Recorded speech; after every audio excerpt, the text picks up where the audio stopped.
Bismillahirrahmanirrahim. Alhamdulillahirabbil alamin wassalatu wassalamu ala asyrafil mursalin nabiyina Muhammadin wa ala alihi wa sahbihi wa man tabi'ahum bi ihsanin ila yaumiddin. Amma ba'd. Ayyuhal ikhwatul akhawat, jemaah semua yang dirahmati Allah Azza wa Jalla. Kembali Allah Subhanahu wa taala memberikan kita nikmatnya berupa kita dipertemukan kembali dalam program kajian rutin kita. Dan semoga Allah Subhanahu wa taala menjadikan kajian kita atau kegiatan kita pada saat ini menjadi amal soleh kita yang diterima oleh Allah Subhanahu wa taala. Sekarang kita akan lanjutkan kembali bahasan kajian kitab Kasyfus Syubhat yang merupakan tulisan daripada Syekh Muhammad bin Abdul Wahhab rahimahullahu taala. Baik. Jadi kitab Kasyfus Syubhat ini sebagaimana kita ketahui mengungkap syubhat-syubhat dari kaum musyrikin dan juga orang-orang yang berjalan di atas jalan mereka yang membenarkan kesyirikan, kekufuran yang mereka laksanakan. Dan tentu hal ini atau maklumat ilmu yang berkaitan dengan ini sangat-sangat penting sekali sebagaimana yang pernah kita sebutkan sebelumnya. Jadi kita pernah sebutkan dan kita telah lalui bahasannya berkaitan dengan muqaddimah beliau rahimallahu taala sebelum memasuki syubhat-syubhat yang ada. Jadi kita masih belum masuk ke dalam syubhat-syubhat yang ada. Nah, jadi sebagai murajaah saja kita pernah sampaikan, kita pernah lalui dari bacaan atau dari apa yang beliau sampaikan dalam kitab ini, yaitu ta'rif at-tauhid, definisi daripada tauhid itu yang beliau sebutkan adalah mengesahkan Allah dalam beribadah. Ini adalah definisi daripada tauhid yang beliau sebutkan, dan pada hakikatnya ini adalah definisi daripada tauhid uluhiyah, dan tidak heran bahwa tauhid uluhiyah adalah merupakan inti daripada tauhid yang ada. Kemudian beliau juga menekankan bagaimana tauhid itu adalah bentuk daripada agama seluruh para rasul. Agama seluruh para rasul. Dan tauhid ini adalah agama para rasul, kata beliau rahimallahu taala. Dan kemudian beliau menyebutkan bagaimana syirik itu muncul dan sebab-sebab kesyirikan itu. Bagaimana kaum dahulu di zaman Nabi Nuh, ya, mereka mengagungkan orang-orang soleh, kemudian dikuburkan, selanjutnya akhirnya disembah. Nah, kemudian juga beliau menyampaikan bagaimana amalan-amalan kaum jahiliyah di dahulu, amalan-amalan kaum jahiliyah, di mana mereka kaum jahiliyah tidak hanya syirik, artinya tidak hanya menyembah kepada selain Allah, namun mereka juga berzikir, bersedekah, dan seterusnya daripada amal-amal soleh yang lainnya. Kemudian juga beliau menyebutkan di situ sebab diutusnya Rasulullah SAW, yaitu Nabi SAW. Ya, kenapa? Karena kesyirikan yang merajalela pada waktu itu, walaupun kaum kufar Quraisy pada waktu itu beramal-amal soleh, sedekah, haji, dan seterusnya, namun kesyirikan itu adalah penyimpangan yang nyata, maka Rasulullah SAW diutus untuk menegakkan kembali tauhid. Kemudian juga beliau menyampaikan kepada kita, ya, bagaimana bentuk kaum kufar Quraisy pada waktu itu menetapkan tauhid rububiyah. Menetapkan tauhid rububiyah. Itu yang beliau sampaikan, demikianlah semestinya orang-orang musyrik pun bersaksi bahwa hanya Allah yang Maha Esa, pencipta, tidak ada sekutu baginya, sampai akhir ucapan beliau. Kemudian beliau juga menyampaikan dalil-dalil berkaitan dengan penetapan kaum kufar, khususnya kaum kufar Quraisy pada waktu itu, yang mereka tetapkan Allah sebagai pencipta, dalam hal ini tauhid rububiyah. dalam ini tauhid rububiyah, dan beliau sampaikan dalil-dalilnya, ayat-ayatnya yang lumayan panjang beliau sebutkan di sini. Kemudian beliau juga menyampaikan bayan tauhid alladzi jahadahu al-musyrikun al-awwalun, yaitu beliau menerangkan tauhid yang diingkari oleh kaum musyrikin yang pertama, ya, yaitu di zaman jahiliyah tentunya. Itu apa yang mereka ingkari, ya, tentu yang mereka ingkari adalah tauhid uluhiyah.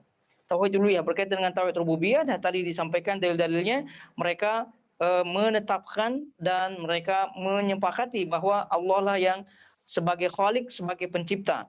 Kemudian selanjutnya poin yang beliau sampaikan adalah sebab Rasulullah SAW memerangi kaum musyrikin. Sebab Rasulullah SAW memerangi kaum musyrikin. Dan itu yang disampaikan kepada beliau, dan Anda pun telah tahu bahwasanya Rasulullah SAW memerangi orang-orang musyrik itu karena kesyirikan ini.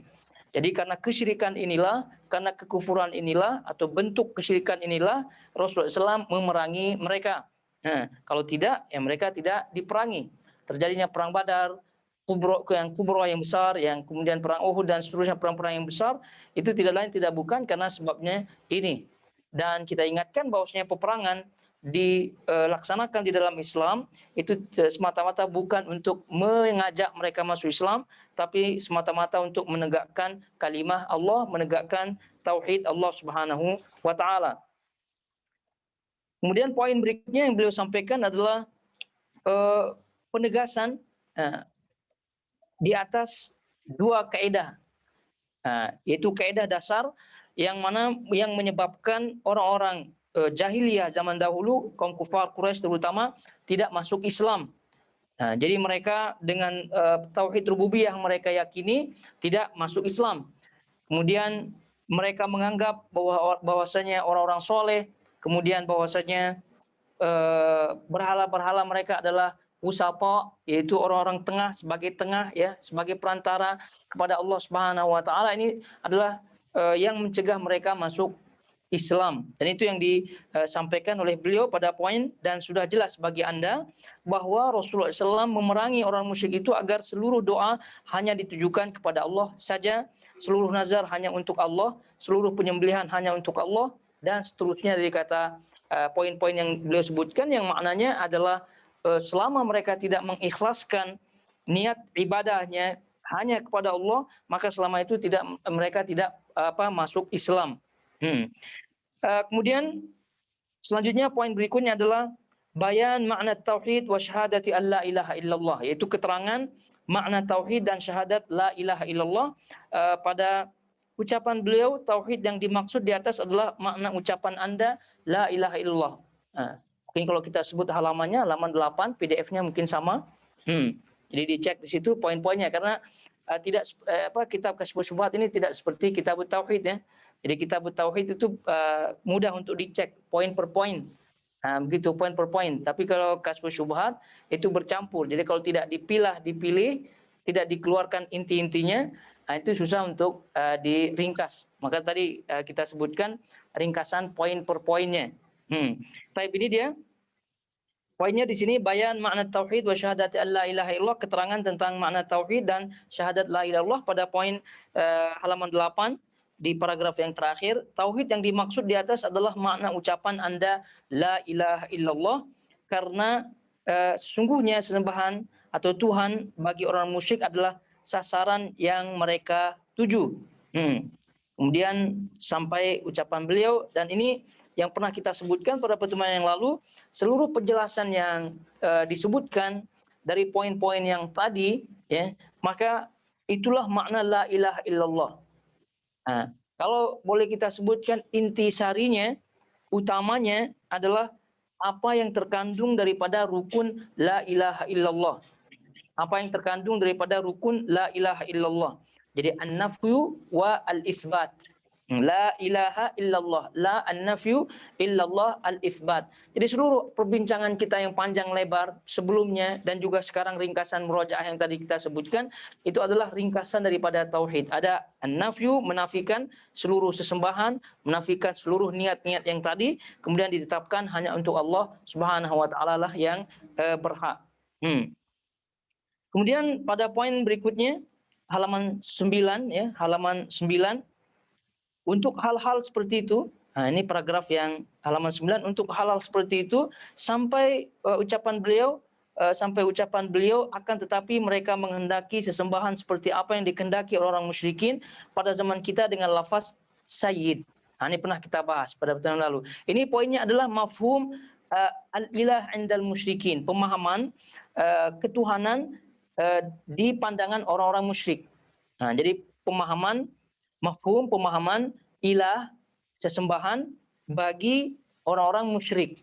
Jadi untuk hal-hal seperti itu, baik sesembahan tersebut berupa malaikat, seorang nabi, wali, pohon, kuburan ataupun jin, mereka tidak meyakini bahwasanya sembahan itu yang menciptakan, yang memberi rezeki dan mengatur segala urusan. Nah, sebenarnya mereka mengetahui bahwa segala sesuatu adalah milik Allah semata, sebagaimana yang sudah saya kemukakan di atas. Akan tetapi mereka menghendaki sesembahan seperti apa yang dikehendaki orang musyrikin pada zaman kita dengan lafaz sayyid. Nah, ini pemahaman ketuhanan, pemahaman ilah bagi orang-orang musyrik. Yaitu mereka menyembah malaikat, nabi dan seterusnya dengan tentu keyakinan yang mereka yakini sebelumnya bahwa itu adalah orang-orang yang memiliki atau makhluk sesuatu yang memiliki kekuatan atau bahkan yang akan menyampaikan hajatnya nanti kepada Allah Subhanahu wa taala, dan yang beliau sebutkan seperti apa yang dikehendaki orang-orang musyrikin pada zaman kita dengan lafaz sayyid. Nah, itu. Nah, lafaz sayyid yang pernah kita sebutkan pada pertemuan yang lalu adalah lafaz atau penamaan gelaran yang disebut yang banyak disebut di kalangan orang-orang muslimin atau bahkan manusia pada zaman Syekh Muhammad bin Wahab. Jadi setiap sesuatu yang memiliki kekuatan lebih dalam anggapan mereka itu disebut sayyid. Itu disebut sayyid. Sama seperti yang pernah kita isyaratkan kiai ya di dalam bahasa Indonesia, di khususnya orang-orang Jawa. Jadi apa saja yang memiliki kekuatan dalam anggapan mereka disebut kiai, kerislah, ya, manusialah, atau bahkan sebagian hewan lah. Nah, itu disebut kiai. Nah, oleh karena itu penamaan-penamaan seperti ini tidaklah menjadi poin, namun yang menjadi poin adalah hakikat daripada kesyirikan itu. Jadi selama sesembahan itu ditujukan kepada selain Allah Subhanahu wa taala, maka selama itu disebut syirik. Mau dinamakan apalah orang tersebut atau menjadi alasan apakah menjadi perbuatan mereka, ya tetap namanya syirik, ya tetap syirik. Sama juga dengan khamr. Ya, sama juga dengan khamr. Apapun penamaan daripada khamr tersebut, ya, itu tidak melepaskan hakikatnya. Ya, walaupun ditukar-tukar khamr menjadi susu, pun tidak merubah hakikatnya. Nah, jadi karena itu hakikatnya ini yang paling kita pegang. Kemudian kata beliau rahimahullahu taala, lalu Nabi Muhammad SAW mendatangi mereka untuk mengajak dan menyuruh mereka kepada kalimat tauhid la ilaha illallah, tidak ada sembahan yang paling berhak disembah kecuali Allah. Yang dimaksud dari kalimat itu adalah makna sebenarnya, bukan sekedar lafaznya saja. Nah, ini poinnya, maksudnya adalah keterangan bahwa tauhid itu tidak akan terwujud, ya, tidak akan terwujud tanpa adanya ucapan, tanpa adanya i'tiqad, keyakinan, dan juga amalan. Jadi 3 unsur yang harus dipenuhi, baru setelah itu la ilaha illallah akan terwujud. La ilaha illallah akan menjadi benar. Nah, itu hakikat daripada tauhid yang mengandung 3 unsur, dan nanti kita akan sebutkan kembali berkaitan dengan syarat la ilaha illallah.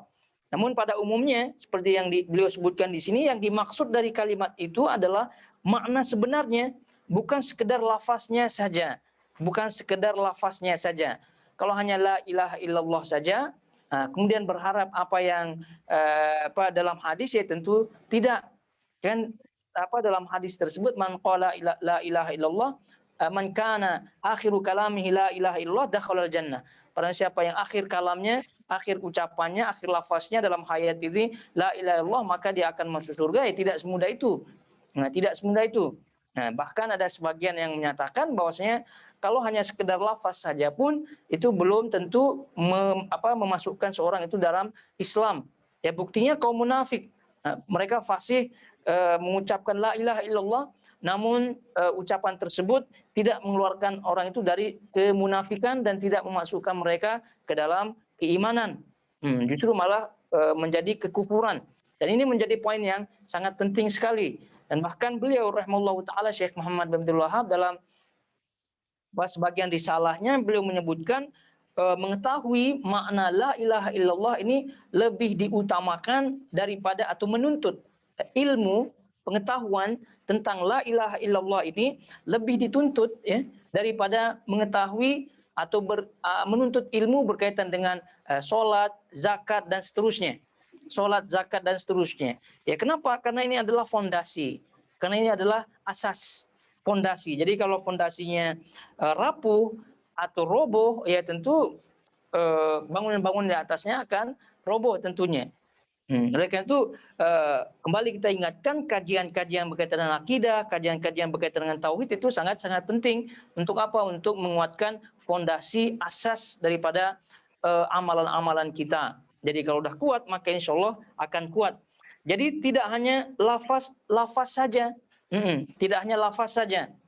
Oleh karena itu jangan sampai kita seperti orang-orang yang di luar sana yang masih awam terhadap la ilaha illallah, ditanya rukun la ilaha tidak paham, ditanya syarat la ilaha illallah tidak paham, apalagi konsekuensinya. Karena untuk mengetahui konsekuensi daripada la ilaha illallah harus mengetahui rukunnya, harus mengetahui syaratnya, begitu. Kata beliau rahimahullahu taala, orang-orang kafir yang bodoh pun mengerti. Orang-orang kafir yang bodoh pun mengerti bahwa yang dimaksud Nabi SAW dengan kalimat itu adalah mengesahkan Allah dengan selalu bergantung kepadanya. Ya, itu footnote yang kelima, yakni selalu terpaut dengan Allah, maka tidak pernah mengharap-harap kepada siapapun kecuali kepada Dia. Tidak berdoa kepada selain Dia, tidak memohon kebutuhan hajat kecuali kepada Dia, dan tidak memohon pertolongan kecuali kepada Dia. Nah, nih kata beliau rahimahullahu taala bahwasanya orang-orang kafir, orang jahiliyah yang bodoh pun mengerti bahwa yang dimaksud Nabi dengan kalimat itu adalah mengesahkan Allah dengan selalu bergantung kepadanya. Tadi apa makna bergantung ya tadi? Mengharap seluruh hajat hanya kepada Allah Subhanahu wa taala. Kemudian apa yang mereka pahami dari orang-orang kafir yang bodoh? Nah, yang jahil maksudnya yang jahil ya, serta mengingkari dan berlepas diri daripada semua bentuk sesembahan selain Allah. Maka dari itu tatkala beliau menyeru kepada mereka, katakanlah la ilaha illallah, tidak ada ilah yang berhak disembah selain Allah. Mereka mengatakan aja'alal alihata ilahan wahida inna hadza la syai'un ujab, inna hadza la syai'un ujab. Mengapa ia menjadikan Tuhan-Tuhan itu Tuhan yang satu saja? Sesungguhnya ini benar-benar suatu hal yang sangat-sangat mengherankan. Nah, ini bukti bahwasanya ucapan dalam firman Allah atau khabar dalam firman Allah surah Shad ayat 5 ini yang mana kaum kufar di zaman Rasulullah SAW ketika Rasulullah SAW mengajak mereka untuk mengatakan la ilaha illallah, ini mereka heran. Ya, karena kenapa mereka heran? Akibat pengetahuan mereka begitu. Jadi mereka heran dalam ayat ini, mengapa ia menjadikan Tuhan itu Tuhan yang satu? Ini menunjukkan keheranan. Keheranan sekaligus tidak menerima, tentu sekaligus tidak menerima. Kenapa terjadi demikian? Karena adanya pemahaman. Karena mereka tahu makna la ilaha illallah, begitu. Karena mereka tahu makna la ilaha illallah. Konsekuensi daripada la ilaha illallah adalah menjadikan seluruh Tuhan-Tuhan ini menjadi satu, yakni Allah Subhanahu wa taala. Jadi menjadikan sesembahan yang berhak hanya kepada Allah Subhanahu wa taala. Jadi karena mereka faham, jadi mereka keluar kata-kata seperti ini, keluar kesombongan seperti yang kita ketahui dari Abu Jahal, Abu Lahab, sampai perang dan seterusnya, ya karena mereka memahami makna la ilaha illallah. Nah, sekarang masalahnya kaum muslimin sekarang, dan pernah kita isyaratkan dan disebutkan oleh para ulama, kenapa kesyirikan-kesyirikan pada zaman ini lebih dahsyat daripada kesyirikan-kesyirikan di zaman dahulu? Karena di zaman dahulu itu memahami makna la ilaha illallah, sekarang tidak faham makna la ilaha illallah. Jadi ketika mereka dalam keadaan bahaya, dalam keadaan sempit pun syirik kepada Allah, ya, ketika dalam keadaan lapang, dalam keadaan senang, dalam keadaan gembira pun syirik kepada Allah. Nah, kalau orang-orang zaman jahiliyah dahulu, mereka hanya syirik kepada Allah di saat lapang saja, di saat bahagia saja. Namun ketika dalam keadaan sempit, dalam keadaan terjepit, contohnya ketika mereka terombang-ambing di tengah lautan, atau dalam keadaan sakit dan seterusnya, mereka memohon kepada Allah dengan ikhlas betul-betul hanya kepada, lupa mereka lah sesembahan-sembahannya, Lata, Uzza, semua dah mereka lupakan. Tapi lain dengan fakta-fakta yang kita jumpai di sebagian, atau boleh kita sebutkan sebagian banyak, kebanyakan kaum muslimin zaman kita sekarang. Ini tadi kita sebutkan, dalam keadaan bahagia pun mereka duakan Allah. Dalam keadaan sempit pun demikian, sakit-sakit pun pergi ke kuburan, sakit-sakit begitu. Apalagi dalam keadaan bahagia. Ini yang menjadikan bukti bahwasanya kesyirikan di zaman kita ini sekarang lebih dahsyat daripada kesyirikan di zaman dahulu. Apa sebabnya? Salah satu sebab utamanya adalah mereka tidak faham makna la ilaha illallah. Pemahaman seorang daripada la ilaha illallah, salah satu adalah mengetahui tadi kita sebutkan rukunnya, kemudian syarat-syaratnya, gitu. Jadi kalau sudah kita paham seperti ini, maka kita akan meneruskan atau maju ke level berikutnya, yaitu mengkaji daripada konsekuensinya, mengkaji keterangan-keterangan ulama tentang hal itu. Baik, berkaitan dengan rukun la ilaha illallah, ini sering kita sebutkan berkaitan dengan rukun la ilaha illallah, yaitu adanya an-nafyu wa al-itsbat, menafikan dan menetapkan. Maka ini kalau ditanya apa rukun la ilaha illallah, ada dua rukun la. Disebut rukun ya karena rukun maknanya fondasi. Jadi fondasi yang tegak. Di atasnya la ilaha illallah. Jadi namanya fondasi, kalau tidak ada ya rusak bangunan tersebut. Jadi dua fondasi daripada la ilaha illallah, rukun daripada la ilaha illallah ada dua, an-nafyu yaitu menafikan, kemudian al-itsbat yaitu menetapkan. An-nafyu pada lafaz atau kalimat la ilaha, tidak ada ilah, yang dinafikan seluruh sesembahan, kemudian illallah yaitu kita tetapkan Allah yang paling berhak untuk disembah daripada ilah-ilah yang ada. Dan pernah kita sebutkan bahwasanya yang dimaksud ilah di sini adalah Allah Subhanahu wa taala yang kita tetapkan sebagai zat yang berhak disembah, dan nanti kita akan sebutkan kembali apa yang disebutkan oleh Syekh Muhammad bin Abdul Wahhab di sini. Jadi ala kulli hal bahwasanya rukun la ilaha illallah ada dua. Rukun la ilaha illallah ada dua, penafian an-nafyu, kemudian al-itsbat yaitu penetapan. Dua. Kemudian syaratnya ini pernah kita sampaikan di kajian-kajian kita yang terdahulu, terutama ketika kita membahas kitab At-Tauhid, yaitu syarat la ilaha illallah ini ada 7. Syarat la ilaha illallah ada 7, sebagaimana yang disebutkan oleh para ulama dan disebutkan juga oleh Syekh Hafidh Al-Hakami di dalam kitabnya Ma'arijul Qabul. Jadi beliau sebutkan di situ ada 7 syarat. Dari mana diketahui 7 syarat ini? Ya tentu dari Al-Quran dan Sunnah. Jadi kalau ditanya apakah ini tidak bid'ah begitu ya, menyebutkan rukun, menyebutkan syarat dan seterusnya, ya tidak bid'ah, sebagaimana halnya mazhab fikih, sebagaimana halnya ilmu nahu, ilmu shorof, itu semua adalah kalaupun dikatakan bid'ah, boleh dikata itu bid'ah dari segi bahasa. Karena bid'ah maknanya suatu hal yang tidak ada sebelumnya, itu makna bid'ah. Jadi kalau kita berbicara itu konteksnya dalam zaman Nabi ya tidak ada. Maka setiap yang tidak ada di zaman Nabi ya termasuk bid'ah dari segi bahasa. Bid'ah dari segi bahasa. Namun apakah ini masuk dalam kategori bid'ah yang sesat dalam kullu bid'atin dhalalah? Ya tentu tidak. Ya tentu tidak. Kenapa? Karena ada dasarnya ya, ada dasarnya di dalam Al-Quran dan Sunnah. Dan ini adalah bagian daripada untuk mempermudah dalam pemahaman, Jadi adanya ilmu nahu, kemudian mazhab-mazhab fikih yang ada, itu semua adalah untuk memudahkan. Nah, jadi dalam hal ini tidak ada masalah. Bukan termasuk kullu bid'atin dhalalah. Ya, kalaupun disebut bid'ah, sekali lagi ini adalah termasuk bid'ah dalam segi bahasa. Bukan bid'ah dari segi syariat yang kita kenal. Kenapa? Karena pada hakikatnya apa yang digali dalam disiplin-disiplin ilmu tersebut ada dalam Al-Quran dan Sunnah. Kalau kita lihat ilmu nahu, itu semua pendalilannya adalah di samping bahasa-bahasa Arab yang digali daripada syair-syair Arab, juga dalam yang salah satu yang menjaga bahasa Arab kekal sampai saat ini adalah Al-Quran dan Sunnah. Kemudian mazhab ya tentu sudah jelas maksudnya, sumbernya sudah jelas. Nah, begitu juga dengan rukun, kemudian syarat la ilaha illallah, atau bahkan tauhid yang tiga, tauhid rububiyah, uluhiyah, asma sifat.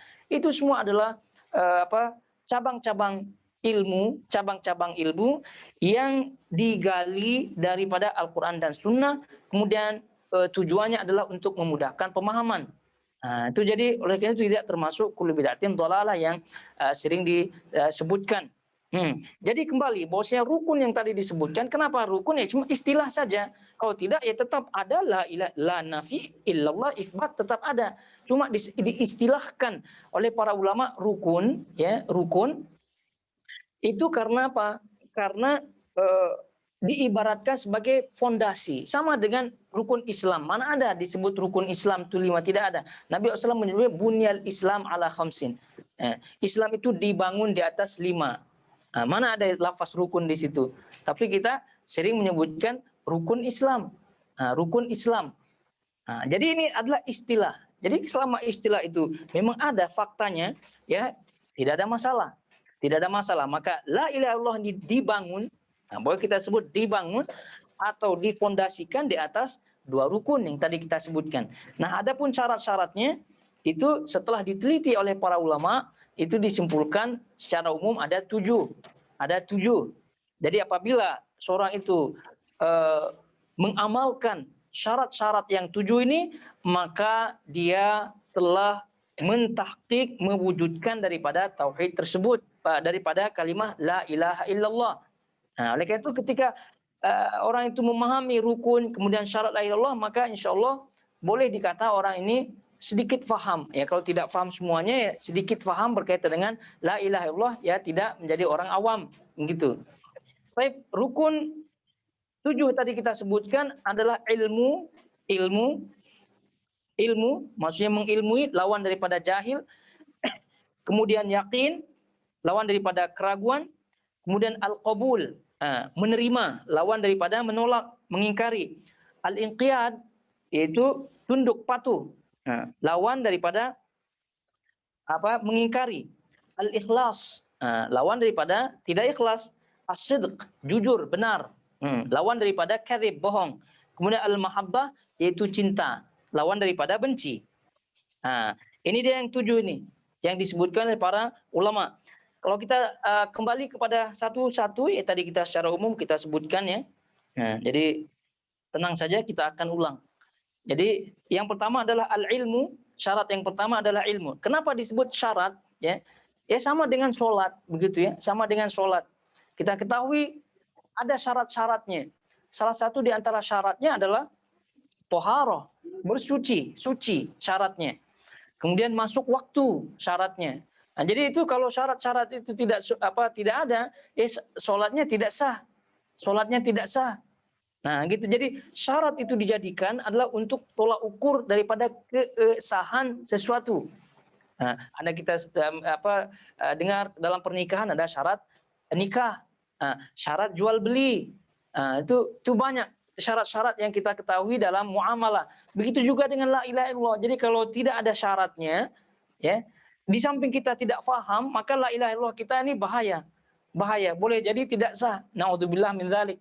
Tapi bukan berarti kita main tunjuk-tunjuk ya. Mentang-mentang nanti kita tanya orang apa syarat la ilaha illallah, saya tidak paham, berarti kamu ini syarat apa la ilaha illallahnya tidak sah. Itu keliru. Ya, jadi ini apa tujuan kita mengkaji keterangan-keterangan para ulama adalah untuk diri kita sendiri, wawasan kita sendiri, bukan untuk mengklaim diri ini, apalagi menunjuk orang dan seterusnya. Baik, tadi sudah kita sebutkan secara umum, secara cepat, ringkas, yang 7 tadi syaratnya. Baik, yang pertama tadi kita sebutkan adalah al-ilmu. Al-ilmu. Jadi al-ilmu maksudnya adalah lawan daripada jahil. Al-ilmu lawan daripada jahil. Jadi ilmu yang disebutkan oleh para ulama adalah makna daripada ilmu adalah idrak ma huwa alaih, idrakus syai' ala ma huwa alaih idrakan jaziman. Jadi mengetahui sesuatu dengan pengetahuan yang pasti sesuai dengan kebenaran, sesuai dengan kebenaran. Itu makna ilmu. Jadi kalau ragu maka tidak termasuk ilmu. Kalau apa yang diketahuinya tidak sesuai dengan kebenaran pun bukan menjadi ilmu. Oleh karena itu ilmu di sini maksudnya adalah lawan daripada kejahilan yang tadi kita sebutkan, mengilmui sesuatu benar-benar apa adanya, sesuai fakta, sesuai dengan kebenaran. Maka oleh karena itu dalil daripada syarat yang pertama ini kata para ulama adalah surah Muhammad ayat 19. Salah satu di antara dalil, banyak tentu dalil-dalilnya berkaitan dengan mengilmui Allah Subhanahu wa taala. Fa'lam annahu la ilaha illallah wastaghfir li dzambik. Maka ketahuilah bahwasanya dialah Allah. Ya, tidak ada ilah ya yang paling berhak disembah kecuali Allah Subhanahu wa taala. Dan banyak lagi yang disebutkan oleh Allah Subhanahu wa taala berkaitan dengan ini sebagai dalil daripada syarat yang pertama ini, yaitu al-ilmu. Nabi SAW juga mengatakan dalam hadis riwayat Imam Muslim dan juga yang lainnya, man mata wa huwa ya'lamu annahu la ilaha illallah dakhalal jannah.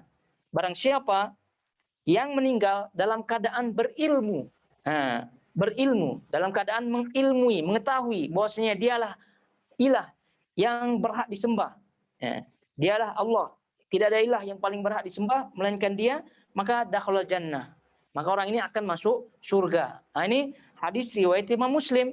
Barang siapa yang mati dalam keadaan mengilmui, wa huwa ya'lamu, wawul hal, dalam ilmu nahwu wawul hal menunjukkan keadaan orang itu ketika dia meninggal dunia. Ketika dia meninggal dunia, dia mengetahui, ya'lamu annahu la ilaha illallah dakhalal jannah. Berarti ada ilmu di situ. Ilmu yang dimaksud adalah ilmu yang betul-betul tepat, benar gitu. Ini maksudnya, bukan hanya mengilmui hanya sekedar ilmu lafaz saja, tidak. Maka tadi kita sebutkan tidak mudah mendapatkan surga Allah Subhanahu wa taala, tidak mudah hanya sekedar mengucapkan la ilaha illallah, bukan itu saja. Oleh sebab itu tadi disebut oleh Syekh Muhammad Abdul Wahab bahwa yang dimaksud dari kalimat itu adalah makna sebenarnya, bukan sekedar lafaznya saja. Bukan sekedar lafaznya saja. Kalau hanya sekedar lafaznya saja, berarti tidak ada unsur ilmu di situ. Maka oleh sebab itu Nabi SAW dalam hadis riwayat Imam Muslim tadi kita sebutkan, man mata wa huwa ya'lamu. Barang siapa yang meninggal dalam keadaan dia mengetahui, mengilmui la ilaha illallah, maka dia dakhalal jannah. Maka dia masuk surga. Sebab itulah kembali kita ingatkan pada pertemuan yang lalu kita sebutkan ini namanya husnul khatimah. Ini namanya husnul khatimah. Jadi keadaan kematian, bagaimana cara kematiannya itu bukan menjadi ukuran husnul khatimah atau su'ul khatimah seorang, tapi keadaan yang menjadi atau cara kematian. Jadi cara kematian itu tidak menjadi ukuran seorang itu husnul khatimah atau su'ul khatimah. Mungkin dia meninggal jatuh, atau mungkin meninggal di toilet, atau meninggal di mana, itu kan pandangan orang tidak baik, caranya tidak baik, tapi itu bukan ukuran husnul khatimah atau su'ul khatimah, tidak. Yang menjadi ukuran adalah keadaannya, begitu keadaannya. Jadi ketika orang itu rajin menuntut ilmu, ketika itu setelah menuntut ilmu, baru sekali menuntut ilmu, baru sekali menghadiri majelis ilmu, baru sekali membaca, mengkaji dan seterusnya, tepat. Gitu kajiannya, pemahamannya langsung kepada kalimat la ilaha illallah, dia paham gitu makna la ilaha illallah, lalu dia meninggal dunia, bagaimanapun caranya, maka insya Allah itu namanya husnul khatimah. Itu namanya husnul khatimah. Jadi itu kita berusaha tentu dalam keadaan kehidupan kita untuk selalu menjaga keadaan kita, yaitu terutama keadaan kita menuntut ilmu. Istiqomah di atas menuntut ilmu. Ya COVID semacam ini sekarang, ya tetap kita tancapkan niat kita menuntut ilmu walaupun online seperti ini tidak ada masalah. Yang penting yang jelas ada ditanam di situ. Maka keadaan itu yang menjadi ukuran menjadi husnul khatimah, bukan caranya. Ada orang mati kanker yang keadaannya luar biasa, mengerikan dan seterusnya, itu bukan menjadi ukuran, tapi jadi ukuran utama sekali lagi adalah keadaan. Maka disebut di sini man mata wa huwa ya'lamu. Barang siapa yang meninggal dalam keadaan dia mengetahui, berilmu bahwasanya la ilaha illallah, tiada ada ilah yang paling berhak disembah kecuali Allah Subhanahu wa taala, dakhalal jannah. Gitu. Dakhalal jannah. Tidak disebut caranya, tapi disebut keadaannya. Disebut keadaannya. Tapi itu syarat yang pertama. Jadi karena itu mari kita mempelajari. Itu fungsi kita bermajlis, fungsi kita halaqah, fungsi kita belajar adalah untuk menggali, mengkaji makna la ilaha illallah itu. Nah, kemudian yang kedua adalah al-yaqin. Yakin. Setelah mengilmui, yakin. Jangan pula mengilmui tapi tidak yakin. Dia tahu makna la ilaha illallah tapi tidak yakin. Yakin maknanya lawan daripada syak, lawan daripada keraguan. Jadi kalau ada ragu, ya, ini maknanya tidak yakin. Gitu. Jadi karena itu dalam hal ini keyakinan sangat penting sekali. Jadi kenapa kaum kufar dahulu, terutama kaum munafikin, gitu ya? Karena mereka tidak yakin. Akibat tidak yakin, maka muncul mengingkari, muncul tidak taat, gitu, muncul tidak ikhlas. Itu semua karena ada keraguan, karena tidak yakin. Kalau berbicara masalah ilmu, tadi sudah kita sebutkan. Jangankan kaum munafikin, kaum jahiliyah dahulu pun mereka faham makna la ilaha illallah. Makna mereka ada ilmu di situ. Namun syarat ilmu saja tidak cukup. Ada 6 syarat di bawahnya lagi. Namun kita sekarang kaum muslimin di zaman kita sekarang ini, syarat yang pertama ini pun sudah goyah. Banyak di antara yang kita tidak mengilmuinya. Tapi ini yang pertama, yang kedua adalah keyakinan, yakin. Lawan daripada keraguan. Sebagai dalilnya, kata para ulama, di antara dalilnya adalah surah Al-Hujurat ayat 15. Di antara dalilnya, tentu banyak dalil-dalil yang ada. Innamal mu'minun alladzina amanu billah wa rasulihi tsumma lam yartabu. Sesungguhnya orang yang beriman, yang mereka beriman kepada Allah dan Rasulnya, tsumma lam yartabu, kemudian mereka tidak irtiab, tidak ragu. Kemudian mereka tidak ragu. Wajahadu, lalu mereka pun berjihad bi amwalihim wa anfusihim, dengan harta dan jiwa mereka fi sabilillah, di jalan Allah. Ulaika humus shadiqun, merekalah orang-orang yang shadiqun, yang jujur, yang benar, gitu. Ini dalam ayat ini disebutkan mereka orang yang beriman adalah yang beriman kepada Allah, beriman kepada Rasulnya, lalu apa? Tsumma lam yartabu, lalu mereka tidak ragu. Ini sebagai dalil bahwasanya syarat la ilaha illallah, syarat menjadikan seorang itu beriman dengan iman yang sah, maka tidak ragu. Tidak ragu. Kemudian dalam Sahih Muslim, dalam hadis riwayat Abu Hurairah yang diriwayatkan oleh Imam Muslim, Nabi SAW menyebutkan, qala Rasulullah SAW, asyhadu an la ilaha illallah wa anni Rasulullah, la yulqillahu bihi ma abdun ghairu syakun fihi ma illa dakhalal jannah. Jadi syahadat la ilaha illallah dan syahadat Muhammad Rasulullah, dua kalimat syahadat ini, kata Rasulullah SAW, dua kalimat syahadat asyhadu an la ilaha illallah, kemudian bersaksi bahwasanya aku adalah Rasulullah SAW, aku adalah Rasulullah, la yulqillahu bihima abdun ghairu syakun fihima illa dakhalal jannah. Jadi tidaklah seorang hamba, kata Rasulullah SAW, bertemu dengan Allah, mati, gitu maksudnya, mati. Tidaklah seorang hamba berjumpa atau mati, ya, ghairu syakin, dalam keadaan tidak ragu, tidak ragu dengan dua kalimat itu, la ilaha illallah Muhammad Rasulullah illa dakhalal jannah, maka pasti Allah akan maka pasti dia akan masuk surga. Illa dakhalal jannah, maka dia akan pasti masuk surga. Nah, jadi ini sebagaimana halnya hadis yang menyebutkan ilmu tadi. Man mata wa huwa ya'lamu annahu la ilaha illallah, barang siapa yang meninggal dalam keadaan dia mengetahui la ilaha illallah dakhalal jannah. Ini kata Rasulullah SAW, tidaklah seorang hamba berjumpa mati ya dalam keadaan ghairu syakin, tidak ragu dengan dua kalimat tersebut, illa dakhalal jannah, maka pasti akan masuk surga. Nah, ini semua syarat-syarat yang sangat penting sekali untuk kita ketahui. Jadi ilmu, kemudian yakin, ilmu dan yakin. Sebab itu dari sini diketahui baru dua saja ya kita lihat syarat-syaratnya, maka kita akan sebutkan ya wajar kalau orang-orang kafir Quraisy zaman jahiliyah dulu tidak mau menerima la ilaha illallah karena konsekuensinya dipaksa harus yakin begitu, sementara banyak tuhan-tuhannya yang lain. Baik, itu yang kedua. Yang ketiga adalah al-qabul. Al-qabul yaitu menerima. Al-qabul yaitu menerima. Jadi setelah mengilmui, setelah yakin, kemudian ada al-qabul, menerima. Menerima apa maksudnya menerima? Menerima seluruh konsekuensinya. Menerima konsekuensinya. Ini jangan pula berilmu, mengetahui. Jangan pula yakin, dah dua syarat dipenuhi. Tapi tidak menerima, tidak mau menerima konsekuensinya. Maka ini pun gagal, fail dalam la ilaha illallahnya. Mereka itu para ulama menyebutkan sebagai dalilnya, salah satu di antaranya adalah surah Shafat ayat 35.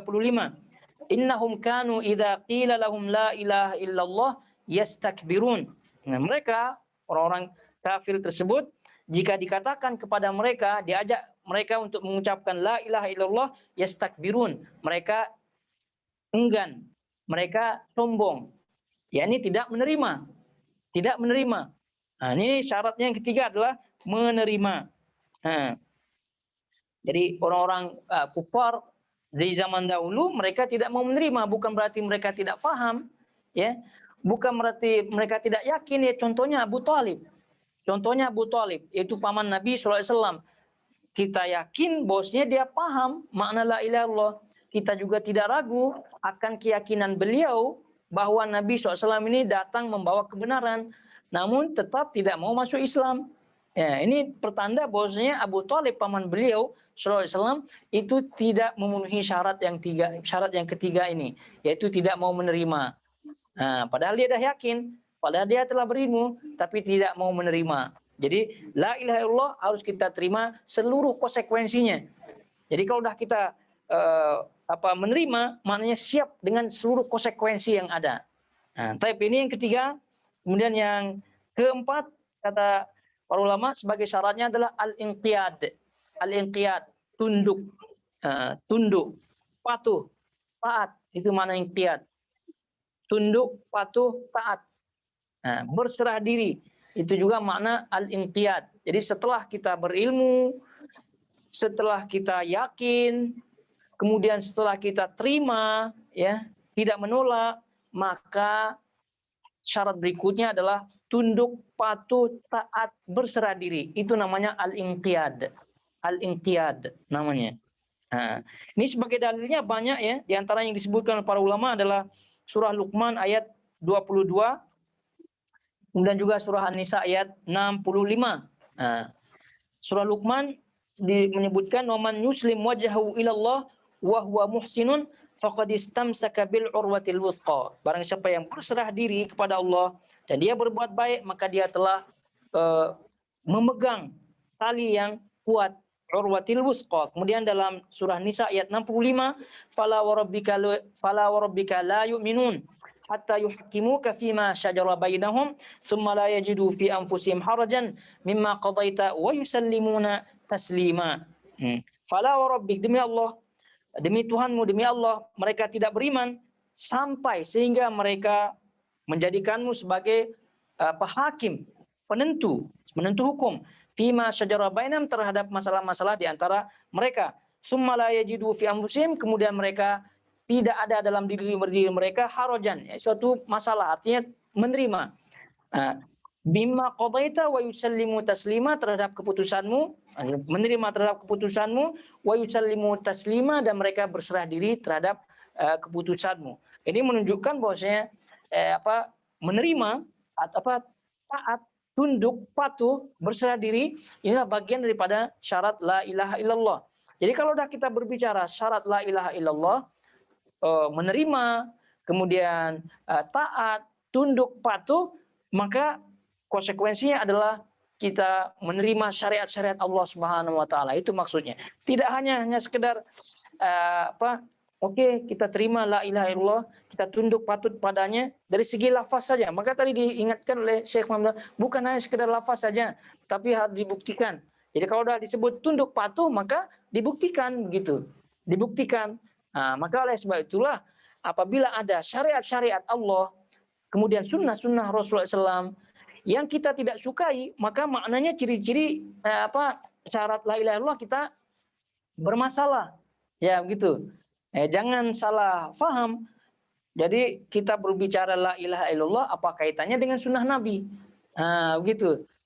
Ini erat kaitannya, maka syahadat la ilaha illallah, syahadatain, dua syahadat la ilaha illallah Muhammad Rasulullah, itu satu sama lainnya itu tidak boleh dipisahkan.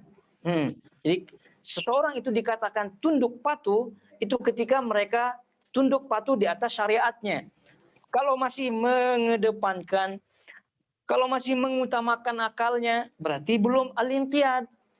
Kalau masih mengedepankan hawa nafsunya, berarti belum al-inqiyad. Kalau masih mengutamakan makhluk daripada syariat Allah, berarti belum al-inqiyad, dan seterusnya. Ya, kenapa tidak berjilbab kalau wanita? Ya, karena macam-macam alasannya. Inilah, itulah, itu. Berarti belum inqiyad kalau masih banyak alasannya. Ya, kenapa ini dan silakan kiaskan kepada seluruh syariat-syariat yang ada. Dan itu pernah kita sebutkan, kalau ada syariat yang belum kita mampu kerjakan, maka jangan ada dalam hati kita kebencian.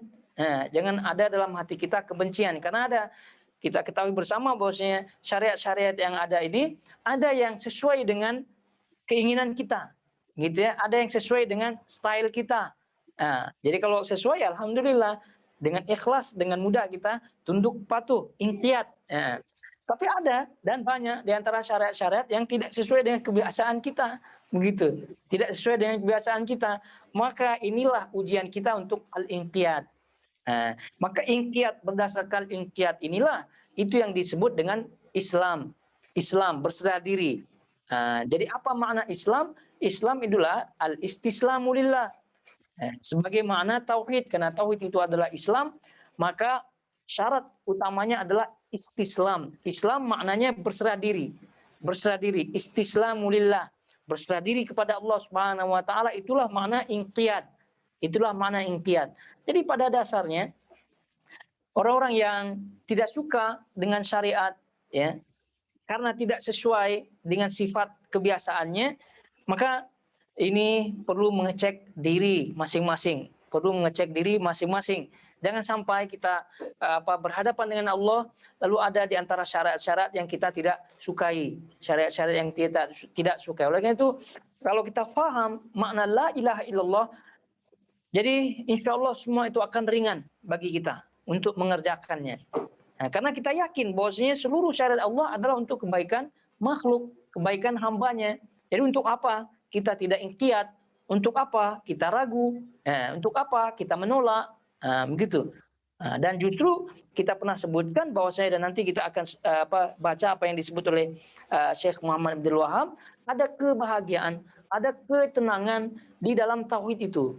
Ada kebahagiaan, ada ketentraman di dalam kalimat la ilaha illallah apabila benar-benar dijalankan. Apabila benar-benar dijalankan rukunnya, apabila benar-benar dijalankan syarat-syaratnya, maka disitulah ketenangan yang hakiki. Ketenangan yang hakiki ada di situ. Namun ketenangan yang hakiki yang ada pada la ilaha illallah tidaklah akan dirasakan kecuali mereka-mereka yang benar-benar menjalankannya, benar-benar memenuhi syarat-syaratnya. Baik, ini syarat yang keempat, al-inqiyad. Baik, kemudian syarat yang kelima adalah as-sidqu. Jujur, benar. Jujur, benar. Baik, nanti kita akan sebutkan. Jadi boleh di apa? Boleh di apa? Diacak lah istilahnya ya. Baik, as-sidqu atau al-ikhlas pun tak masalah. Baik. Jadi yang kelima kita sebutkan as-sidqu. Baik. As-sidqu jujur. Benar. Maksudnya adalah lawan daripada bohong. Lawan daripada bohong. Karena ada orang yang dan ini adalah sifat munafikin. Sifat munafikin. Mereka mengilmui la ilaha illallah, menerima begitu ya di dalam zohirnya, begitu ya, taat tunduk dalam zohirnya begitu ya, di depan Rasul, di depan para sahabat yang lain menerima begitu. Namun dalam hatinya dusta, bohong. Maka ini menyelisihi as-sidqu, menyelisihi daripada kebenaran. Sebagai dalilnya, sebagaimana yang disebutkan oleh para ulama dalam surah Al-Baqarah, ayat-ayat awal itu, surah Al-Baqarah ayat 8 ya sampai 9. Wa minan nas may yaqulu amanna billah wa bil yaumil akhir wa ma hum bimumin. Ini sudah jelas. Ada di antara kelompok manusia yaitu kaum munafikin yang mengatakan amanna billah. Kami beriman kepada Allah, beriman kepada hari akhir. Ini secara lafaz ya, menerima, mengucapkan malah.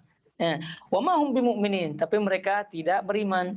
Kenapa? Karena yukhadi'una Allah. Mereka menipu Allah. Walladzina amanu juga menipu kaum mukminin. Nabi dan para sahabatnya mereka tipu. Wa ma yakhda'una illa anfusahum wa ma yashurun. Padahal pada hakikatnya mereka menipu diri mereka sendiri. Ya, tipu ini adalah bentuk daripada kedustaan. Kedustaan ini adalah bentuk daripada lawan daripada as-sidqu. Lawan daripada kejujuran. Jadi oleh karena itu kalau ada orang yang di depan banyak orang, masya Allah gitu, tapi di belakangnya lain, maka ini lawan daripada as-sidqu. Hati-hati, dicek la ilaha illallahnya. Bagaimana? Kayak itu ria, ya, sum'ah, ujub dan seterusnya, itu semua adalah lawan daripada as-sidqu.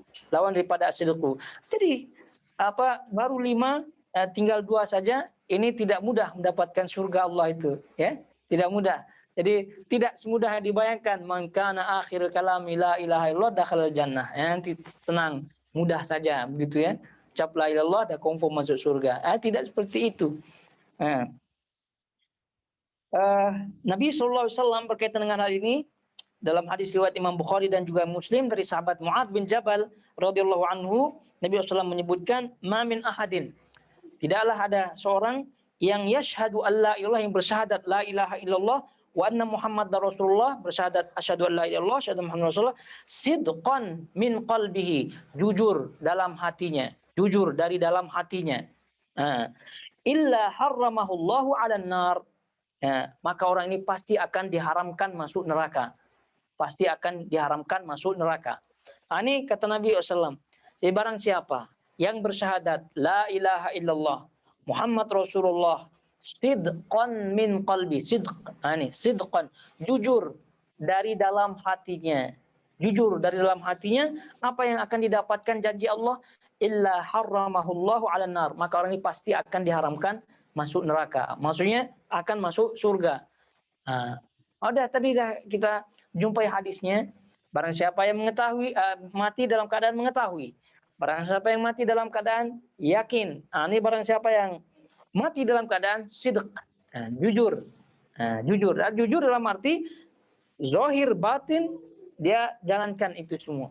Jadi itu kejujuran ini adalah syarat sekali lagi daripada la ilaha illallah.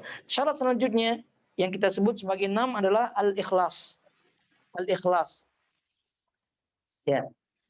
Al-ikhlas, bagaimana kita ketahui ikhlas itu lebih dalam maknanya daripada as-sidqu. Lebih dalam daripada as-sidqu, jujur. Jadi as-sidqu itu lawan daripada kadzib.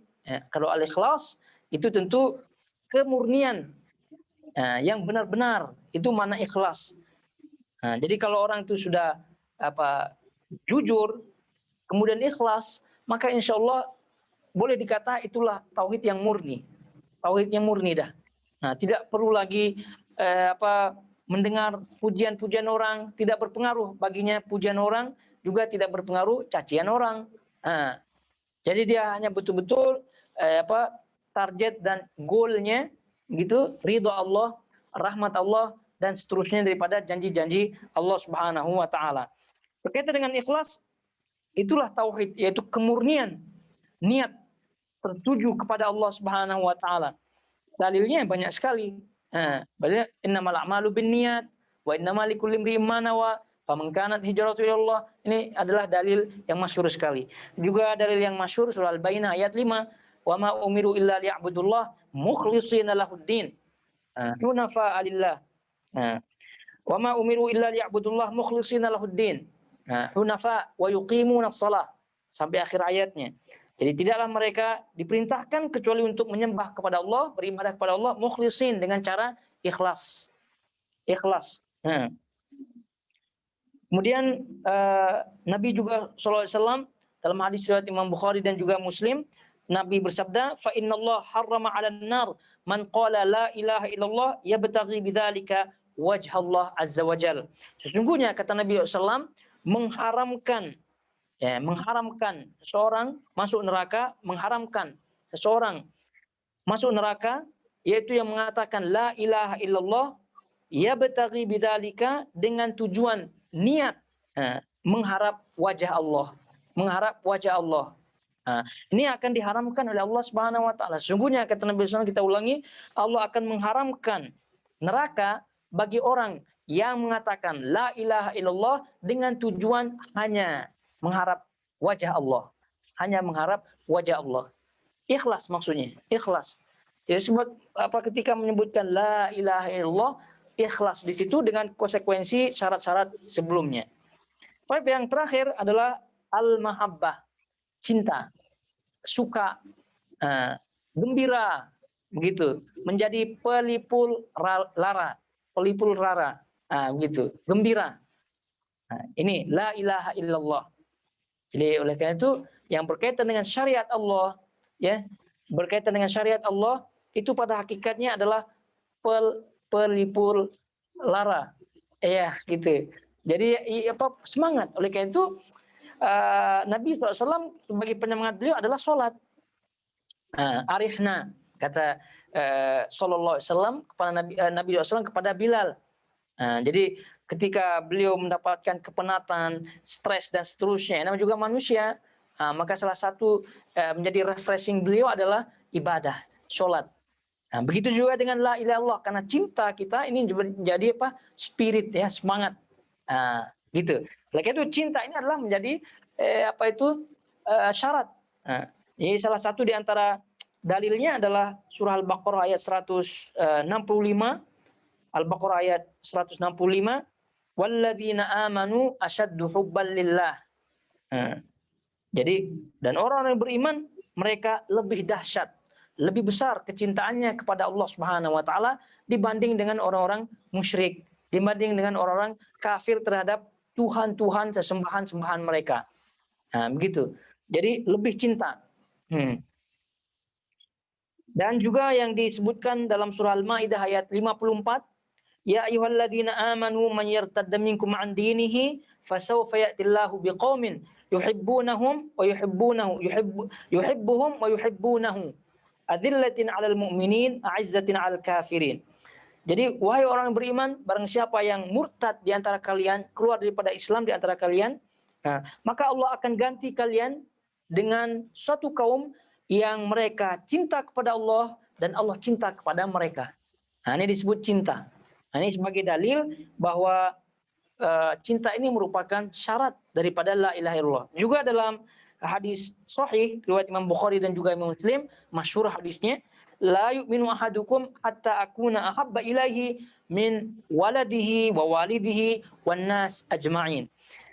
Tidak sempurna iman seseorang, tidak sempurna iman kalian, kata Nabi SAW, sehingga sampai aku kalian lebih cintai daripada anak, daripada orang tua dan manusia secara keseluruhannya. Nah, ini hadisnya masyhur. Ketika itu datang Umar bin Khattab jujur kepada Nabi SAW, kalau untuk lebih mencintai engkau daripada anak, orang tua, manusia dan seterusnya mungkin boleh, mampu, saya bisa ya Rasul. Tapi untuk lebih daripada saya diri sendiri itu sepertinya agak berat, tidak mampu. Maka kata Nabi SAW pun langsung tunjuk, sampai engkau mencintai aku lebih daripada engkau mencintai dirimu sendiri. Ini menunjukkan mahabbah, cinta ini menjadi syarat utama. Jangan salah paham juga, ini kan berkaitan dengan Nabi. Ini kan kita berbicara la ilaha illallah, apa kaitannya dengan Nabi? Ingat tadi kita sebut satu paket ya, satu kesatuan. La ilaha illallah Muhammad Rasulullah itu adalah satu kesatuan. Jadi syahadatnya tentu tidak sempurna kalau tidak ada syahadu anna Muhammad Rasulullahnya. Inilah dia dengan ringkas berkaitan dengan syarat la ilaha illallah yang kita sebutkan. Ilmu, jangan sampai kita jahil, jangan sampai perkara dunia, masya Allah canggihnya luar biasa, begitu up to date, gitu ya, berkaitan dengan teknologi, begitu, masya Allah. Jangan sampai bodoh dalam hal ini. Jadi malah kalau kita sebagai seorang Muslim, ya, sebagai seorang Muslim, aib bagi kita tidak paham masalah ini, begitu. Ini masalah sekarang terbalik gitu ya, terbalik. Merasa aib kalau tidak paham masalah teknologi, merasa aib kalau tidak paham dunia, merasa aib kalau masih pekerjaannya masih rendah gitu. Ini hal-hal dunia. Hal-hal dunia kalau udah kita meninggal selesai masalah. Ya, selesai. Tutup buku istilahnya, selesai riwayatnya dah. Tapi kalau jahil gimana? Ya kita paling minimal susah kita akan mendapatkan janji-janji Allah yang tadi luar biasa tadi. Jadi ilmu yang pertama syaratnya, kemudian yakin, kemudian al-qabul, menerima, kemudian al-inqiyad, tunduk taat, kemudian as-sidqu, jujur, al-ikhlas, ikhlas, kemudian mahabbah, cinta. Tentu ini walaupun hanya sekedar teori, namun sekali lagi barang siapa yang bertekad kuat untuk benar-benar menjalankannya, maka Allah akan mempermudah jalannya. Walladzina jahadu fina lanahdiyannahum subulana. Itu janji Allah. Jadi barang siapa yang sungguh-sungguh menempuh jalanku, kata Allah Subhanahu, maka akan ditunjukkan jalannya. Begitu juga dengan orang-orang yang sungguh-sungguh menempuh jalan di luar jalan Allah. Allah pun akan menunjukkan jalan. Wahadainahun najdain. Jadi Allah menunjuki dua jalan, silakan pilih. Sebab itulah kalau terjadi sesuatu maka jangan salahkan orang lain, begitu. Naudzubillah min dzalik, kalau masuk neraka atau disiksa, diazab dan seterusnya, jangan salahkan orang lain karena itu adalah pilihannya pada hakikatnya. Jadi berkaitan dengan kemalasan, berkaitan dengan alasan-alasan tidak mau mencari ilmu, itu Allah Maha tahu. Berarti kalau sampai tidak berilmu, berarti itulah yang menunjukkan orang itu fokusnya lebih di luar agama, ya. Fokusnya itu lebih di luar jalan Allah. Orang itu kalau fokusnya mencari jalan Allah, pasti akan ditunjukkan oleh Allah Subhanahu wa taala. Sebagaimana halnya jalan di luar jalan Allah, ditunjuk juga, ya, karena keinginannya. Oleh itu jangan salahkan siapa-siapa. Coba itu bukti sekarang kalau orang itu selalu saja begitu ya, tidak menjadi ukuran, tapi ya sebagai ciri-ciri lah begitu. Setiap ada kajian ada saja itunya, alasannya. Ya gitu. Kajian ada saja alasannya, apalagi sekarang kajian online. Ya sudah lebih pandai begitu ya, cari alasan. Connection lah dan nanti tengok recording lah begitu. Tengok nanti dah di YouTube ada begitu. Tengok ada ustadz-ustadz yang lain juga membahas itu, nanti kita lihatlah yang lain. Macam-macam. Namanya talbis iblis namanya. Jadi kalau udah sampai datang kajian masih begitu juga, berarti maknanya Allah tidak tunjukkan jalan, itu bahaya. Jadi hati-hati. Itu menunjukkan bahwasanya keinginan kita itu lebih besar di luar jalan Allah daripada jalan Allah itu sendiri. Inilah dia yang disebutkan oleh para ulama berkaitan dengan kalimah la ilaha illallah. So itu jangan sampai kita termasuk hanya mengucapkan la ilallah sampai lafaz saja, tidak sampai maknanya. Jadi sekali lagi minimal tadi kita sebutkan untuk mengetahui maknanya kita faham rukunnya, kita faham syarat-syaratnya. Baik, karena melihat waktu jadi kita cukupkan dulu sampai di sini. Insya Allah kita lanjutkan insya Allah pada pertemuan depan biidnillahi ta'ala. Nah, kalau ada pertanyaan kita lihat dulu, mungkin ada pertanyaan yang masuk.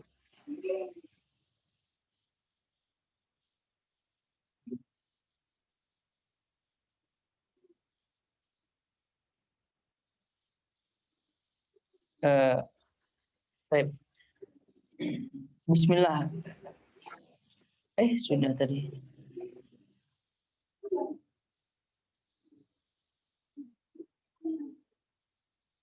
Yang mana satu nih?